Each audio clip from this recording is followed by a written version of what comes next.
Hello students, in this lecture of process instrumentation and control we'll be discussing about controllers. Now what are controllers and what are the different classifications, different types of controllers basically. Now we all know that controller is the artificial intelligence of any control system which decides what action is to be implemented based upon its measured value and its comparison with the set point. Now in the previous lectures we know that controller is something which is there between the final controlling element and the measuring element. That's the load. We have a process over here, that's the output. This output is measured, fed back with the help of a measuring element, is fed back over here. We have a positive feedback. Let's say this is the measured value, let's say this is the set point. The comparator generates the error and that error goes into the controller. So controller is basically the main artificial intelligence of this system that decides what is to be done, and its action is basically implemented by the final controlling element. So in this lecture we will be dealing about what are controllers and different class of controllers. So now basically there are four types of controllers. One is proportional controller, second is proportional integral controller, that is we say PI controller. Third is proportional derivative controller, PD controller, and the fifth one is proportional integral derivative controller, that is PID controller. And we have a proportional controller, P controller. There are four class of controllers which we'll discuss. Now before we start with this, now there is one more controller which is very commonly used, sometimes we have used in our homes also. That controller is known as your on-off controller. Now on-off controller is, for this let me explain you what is on-off controller. Now suppose I have a valve through which there is a flow input coming and we have the flow output Ft. Now we need to maintain the liquid level in this tank at a set point value, that is Hs. Now for this what I'll do is I'll gonna measure the liquid level with the help of a level transmitter, let's say LLT, that is liquid level transmitter, which will measure this, sends the value to the liquid controller where we have fed the set point value. Now that set point value will take the action and decides whether to increase the flow rate or decrease the flow rate. Clear? Now if the liquid level is high, that is greater than the set point, obviously the controller will shut off and this inlet flow rate will be cut off. Clear? And hence the output remains open, and then the liquid level will go down and it will try to maintain itself at H equal to S. Now suppose if H is less than Hs,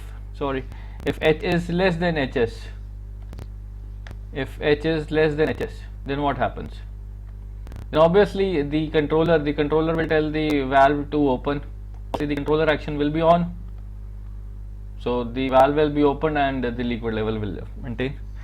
So the major problem in on-off strategy is the valve constantly needed to be checked, the liquid level continuously needed to be checked, and the valve constantly be opening or closing, which can cause wear and tear in this valve. So normally the algorithm, that means the height, because of on-off controller, will be somewhat like it decreases, then increases, it decreases, it increases, it's on, off, on, off, on, off, on. It goes like this. Similarly, the flow rate will be close, increase, close, increase, close, increase, close, increase, so on. So that your h can, we can say h can be equal to hs plus some error if p is minimum, or h can be less than equal to hs plus minus error if p is max. So that means h has to be in between them. Clear? So this is a simple on-off controller, but the only drawback is it's the valve needed to be constantly remains in the on and off position. Then comes the next controller, which is our basic controller, which is proportional controller. Now the name proportional means something like equivalently. Clear? That means the actuating signal, the actual signal, is proportional to the error. If error is large, the signal has to be large because of this proportional controller. If error is less, the actuating signal will be correspondingly less. Normally the proportional controller is nothing but it's p equal to p is equal to ps plus kc times epsilon. Now this is the output.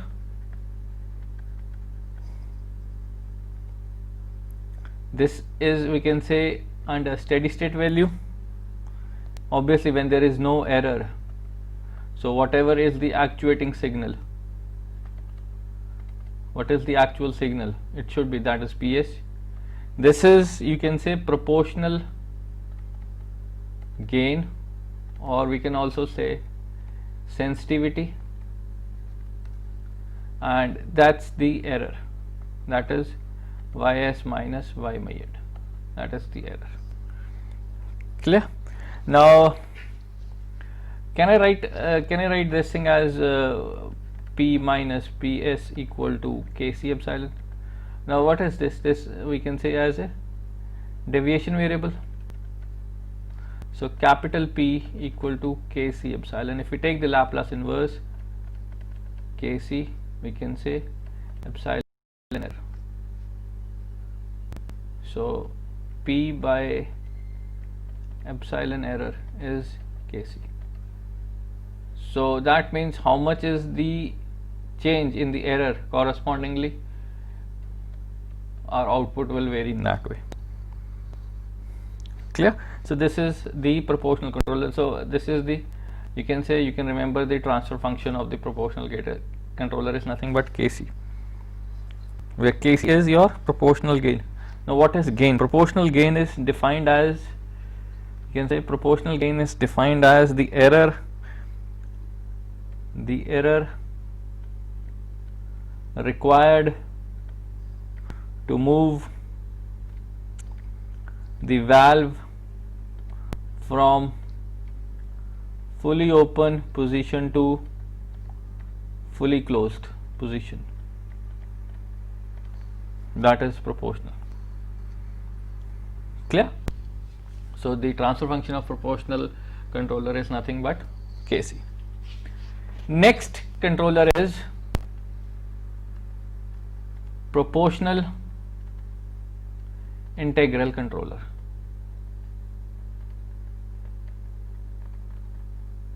It's also called by the name, I'll let you know later on, but it's also known by some other name, that is proportional plus, there's a term called, I'll write down the term later on, fill in the blank over here, proportional plus dash controller. Now proportional controller, the algorithm is, let's say this is the actuating signal, that is the steady state condition. It's represented as kc epsilon plus kc by tau I integral of error dt from 0 to t. Clear? Where this is your gain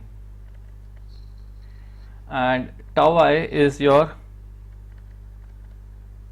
integral time. We can say integral time. So what is this term? This term is called integral of error. Integral of error. Now let's see the purpose of this integral of error. Now suppose if error is 1, suppose if error is 1, so what will be proportional signal over here? It will be P minus PS plus Kc by tau I into T. Because error is 1, you integrate, you have T only. Clear? And if you see over here, what do you see? It is something like this. At t equal to 0, let's say this is t equal to 0, this is P,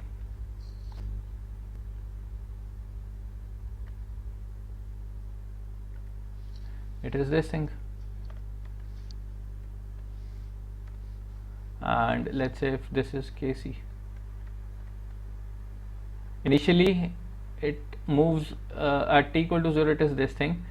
At t equal to 0, once you introduce error of unit step 1, now this is the behavior. Now you see over here, we can say this P minus, this can be capital P as Kc plus Kc times tau I t. Now what is happening over here? This was Kc, that is this value, and after then it's increasing with increase in time. At t equal to, let's say, tau I, what happens at t equal to tau I? At t equal to tau I, what happens? You see, when you put t equal to tau I, what do you get? You get 2 Kc. That means after certain period of time of tau I, obviously when you put t equal to 2 tau I, what happens? At 2 tau I, t equal to 2 tau I, what happens? We have 3 Kc. So that means after certain period of time, that is t equal to tau I, the proportional action, that is Kc, gets repeated. Initially it was Kc at t equal to 0. When you put t equal to 0, we have Kc. When you put t equal to tau I, you get 2 Kc. When you put t equal to 2 tau I, you get 3 Kc. That means after certain period of time, the proportional action gets repeated or gets reset. So that's why this particular term is called, it's called a very good name, that is called reset rate. It gets resetted later on. So that's why this proportional integral controller is also known as proportional plus reset controller. It's called proportional plus reset controller. So now if you take the Laplace of this this star, what do you get? If you take the Laplace of this, we have P, let me write it again, Pt as Ps plus Kc plus Kc by tau I t for epsilon equal to 1. So can I write this as P minus Pc,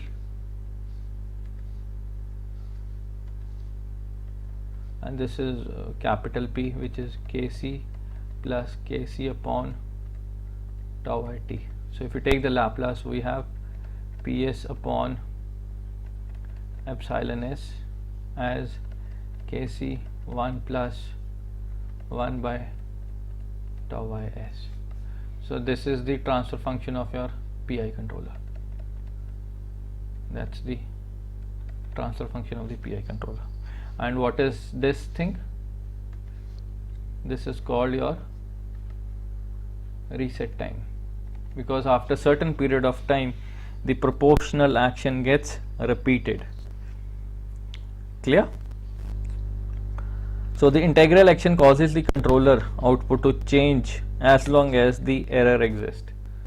So as long as the error is there, the integral action continues to multiply the proportional action. Clear?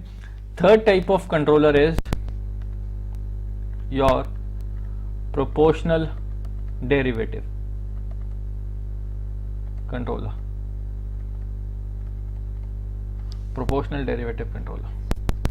The proportional derivative controller is P is, let's say, PS plus Kc epsilon, that is the proportional action, that is this part. Now derivative is Kc tau d, derivative of the error. This controller is also known by another name, that is proportional rate controller.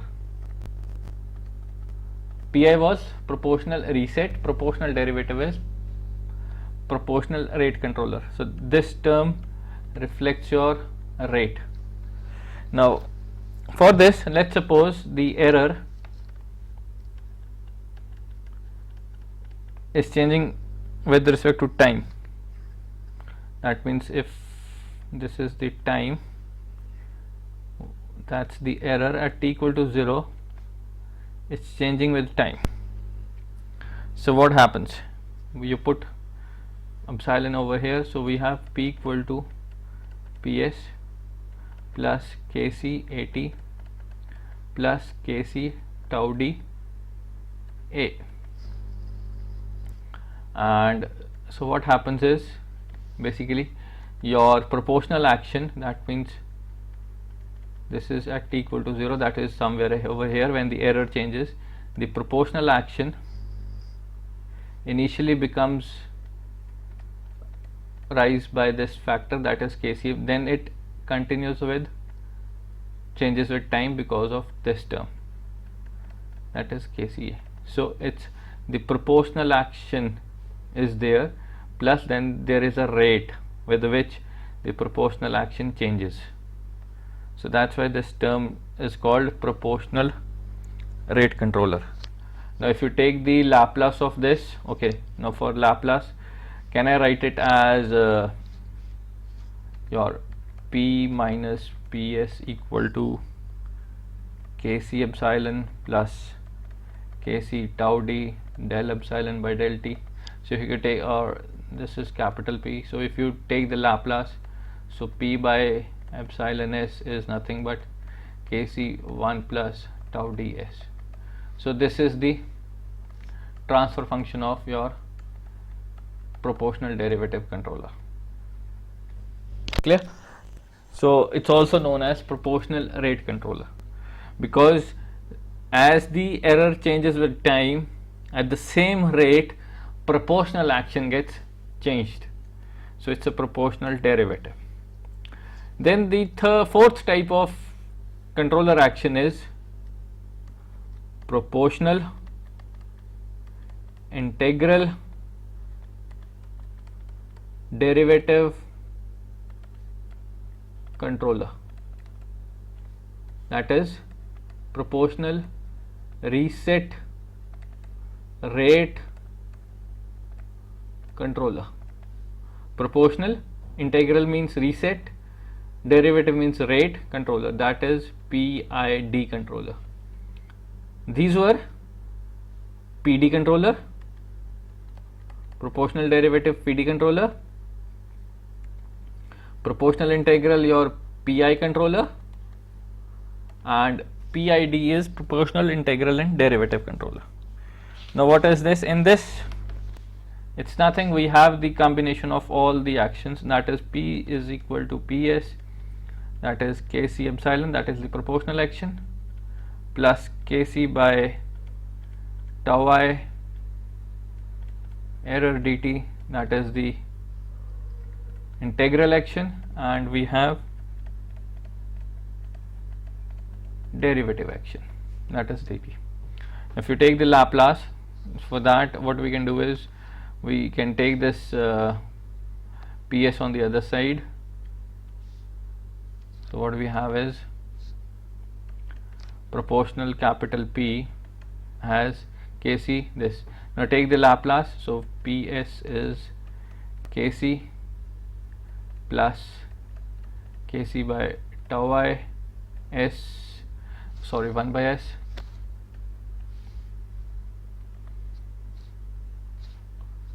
into 1 by s plus Kc tau d s into epsilon of s. So P by Ps is epsilon s, or is Kc 1 plus tau ds plus 1 by tau s. So that's the transfer function for your PID controller. Now you see, if you compare between PI, PD and PID, which one will be better? Obviously the PID will be better, because over here the integral action is also occurring and the derivative action is also occurring, and the response will be obviously bit higher. But there is a limitation of PID controller, because PID is very expensive tool. So normally we don't go by the PID controller. Now let us solve some few examples where you can see actually the behavior, how do the behavior of these controllers they affect. Now over here I'll be using a MATLAB tool called Simulink, where I have created a small model where we're gonna consider a first order system and the second order systems, plus we're gonna see the implementation of the controller actions, how the controller actions decides the response. You can clearly see the difference in the nature. Now for that, now let me beforehand tell you like how the nature will be, and these nature are the standard natures which you're gonna find anywhere. Now suppose this is somewhat a time versus response graph. Now suppose if there is no controller, there is no controller in the system, then this will be somewhat the response. So we can write, if we do not use any controller in the system, it will continue to write something like this. Now suppose if we have a proportional action controller, then obviously this will be the nature of the response. Let's say this is the proportional controller. Now let's say if this is the steady state, if 0 is the steady state, if this is the steady state value, if 0 is the steady state, that means the final response, the steady state value. So the deviation from the steady state, obviously it is reaching a new steady state. This is somewhat a new steady state because of the proportional action. So the deviation from the old steady state is called basically offset. It's called offset. Let me write it again. It's called offset. Clear? So proportional action sometimes introduce an offset in the system. Now suppose if I use proportional action, proportional integral. Now what was proportional integral as? It will eliminate the offset. It eliminates the offset but introduce the oscillations in the system. That is the aim of the proportional integral. Remember, this integral removes the offset, eliminates the offset but introduces the oscillations. Now let's see the proportional derivative action. Proportional derivative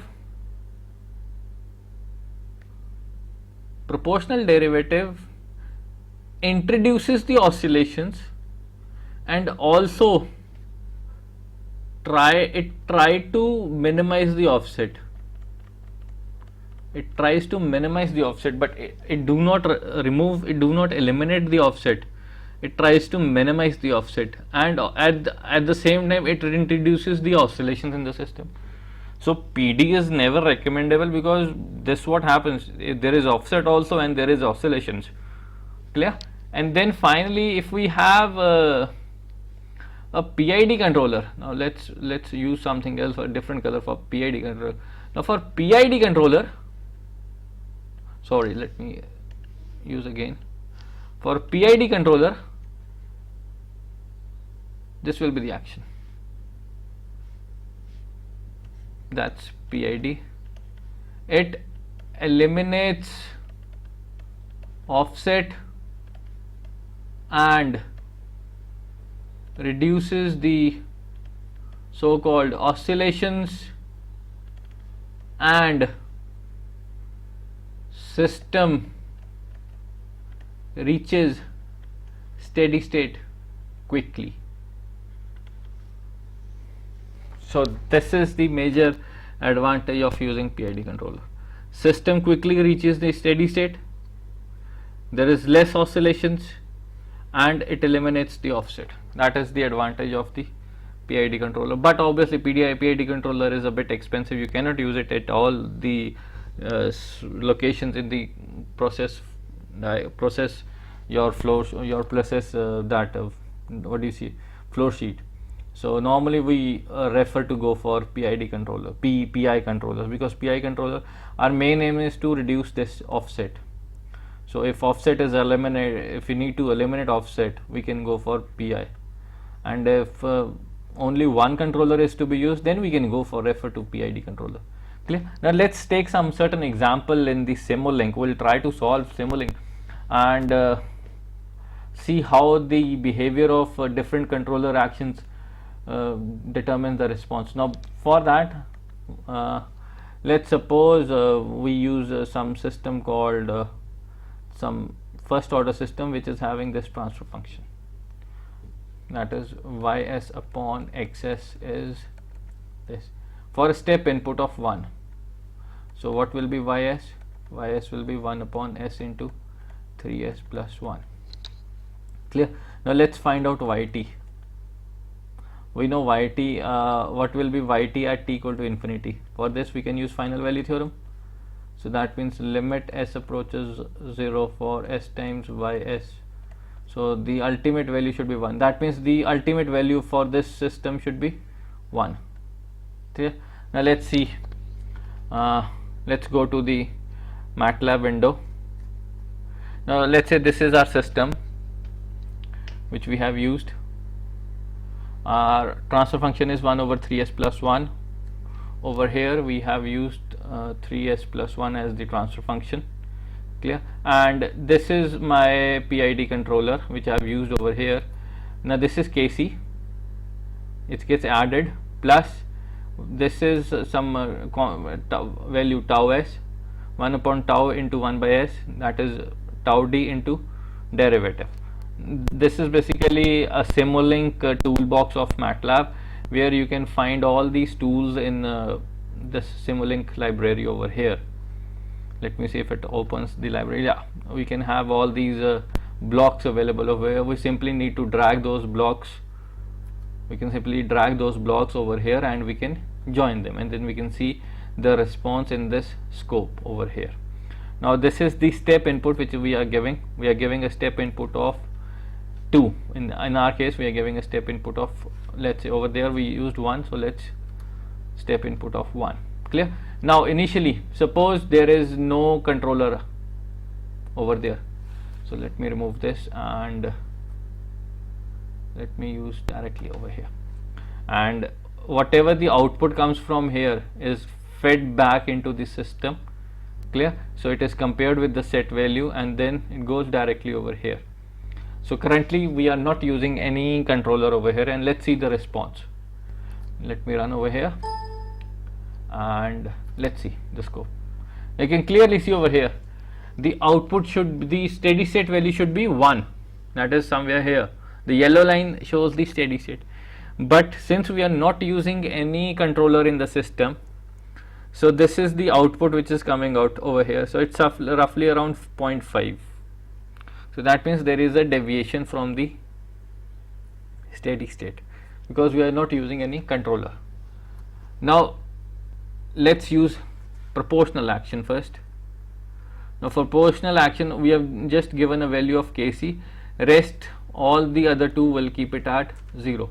That means we are just using your currently Kc of 5, or let's use Kc1 first, because then we'll see how, if we change Kc, how does the system respond.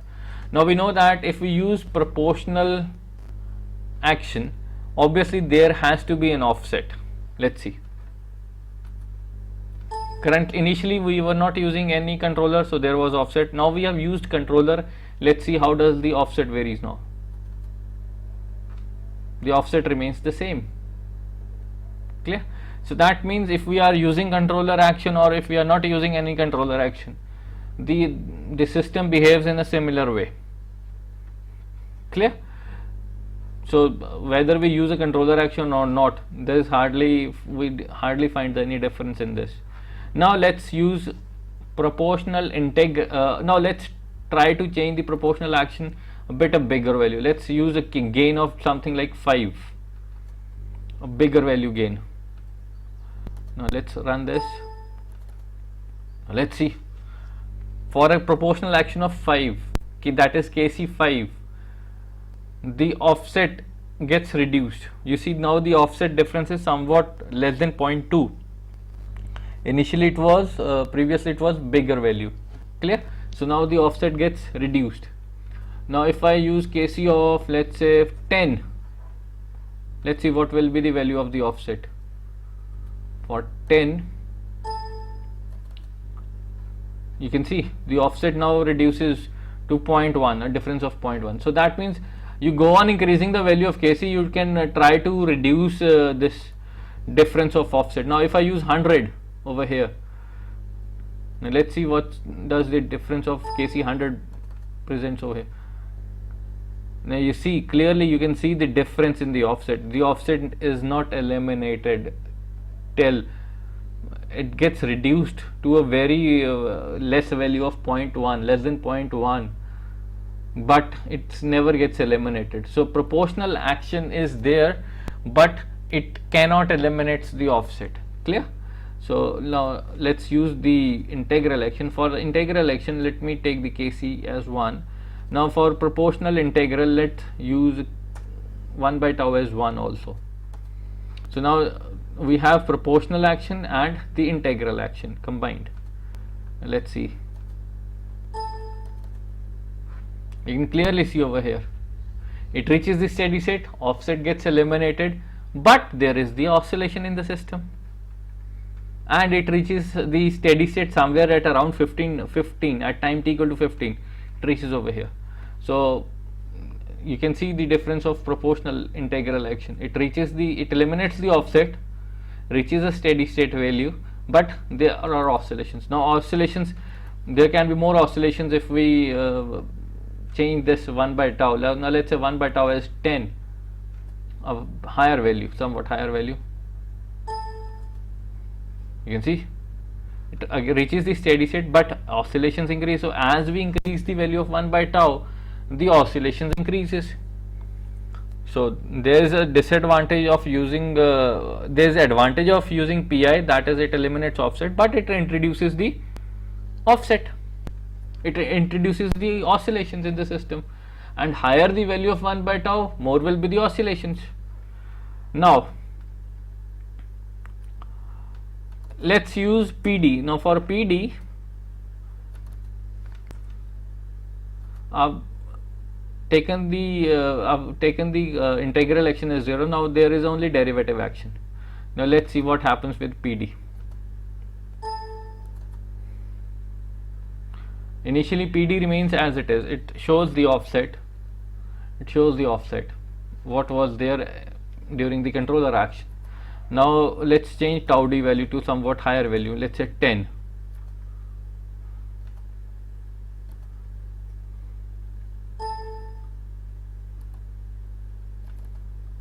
Okay, it shows an error. Let me reduce to somewhat lower value. Let's try to run it. It's still not working. Okay, let's reduce this to 0.5. okay, now it should work. Let's see. Yeah, now it works. You can see the offset remains as it is. Now if we take it as 1.5, let's say 5, it should work at 4. Let's see. Yeah, it remains as it is. So using derivative action in this for this particular process there hardly makes any difference.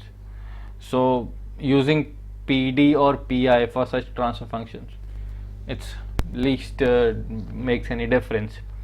Now let's use PID controller. For PID, let me take gain as 1 and tau d as also 1.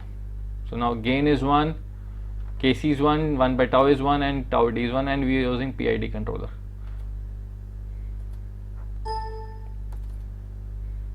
You can see it reaches again the steady state and there is an oscillation. Now let's see the effect of oscillations for this case. 1 by tau is, let's take 0.5 and let's take it as 2. You can see the oscillation gets reduced and it reaches the steady state value. We can again change it to somewhat 2 and let's remain as it is. Now let's see the integral action. You can see the oscillations increase, so that means tau I factor increases the oscillations, and if you see it again reaches the steady state. So integral action always makes the system into steady state. So for this particular system, you can see, for this particular system you can clearly see that whether we use PI or PID or your P controller, this is what the difference is. Clear? Now let's take another example where we can we will use second order system. For second order system, let's take the transfer function as the one which we have taken the example in the previous lecture. Okay, let's take that. It was 0.25, 0.41. We know that the steady state should be 10 in this case, and let's take the proportional action first. Now over here I'm currently using only the proportional action. Let's see if I run this. You can see the proportional action. You're not using currently any controller action, proportional action only. There's an offset and there's an oscillations. Why? Because obviously the system is somewhat of a higher order. It's a second order system. It's somewhat a higher order system, and obviously for higher order systems only a proportional action introduces the oscillations and the offset. So now let's see the effect of if I use proportional integral, let's say proportional derivative first, integral later on, derivative. I'm just use a small value of tau d. Let's see the effect. The eliminations, the oscillations gets reduced, obviously, no doubt. What will be the dynamic behavior, but the offset is there, offset is still there. So the aim of the controller is it should make the system reach its steady state, but the PD controller is not able to do it over here in this particular transfer function. Now let's use a proportional integral action.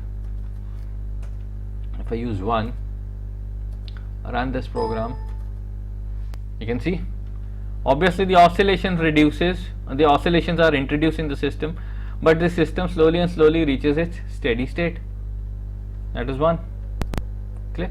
So integral action is there, but integral action introduces the oscillations but eliminates the offset. Now let's use PID in comparison to your PI. Let's see. You can clearly see oscillations are removed, system reaches the steady state, offset is eliminated. So for higher order systems, PID behaves much better than in comparison to all other. If in this example you can clearly see. Clear? So these are the some of the cases where the behavior of the system is same. That means if you use proportional, there will be offset. If you use PD, the offset is reduced. It's not eliminated, it's reduced, and oscillations are there sometimes. If I use PI, it eliminates the offset but introduces the oscillations. And if I need to remove oscillations and offset, I can use PID controller. Clear? So this what happens. So it depends upon, first of all, the nature of the transfer function and nature of the process, whether first order or second order or even higher order systems.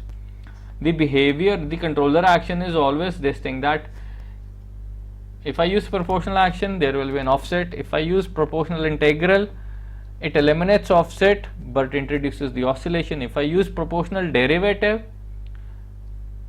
it introduces oscillations, minimum oscillations, and offset is also reduced.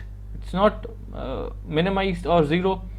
Whereas integral PID, it minimizes the oscillations and reduces, and offset is zero. Clear?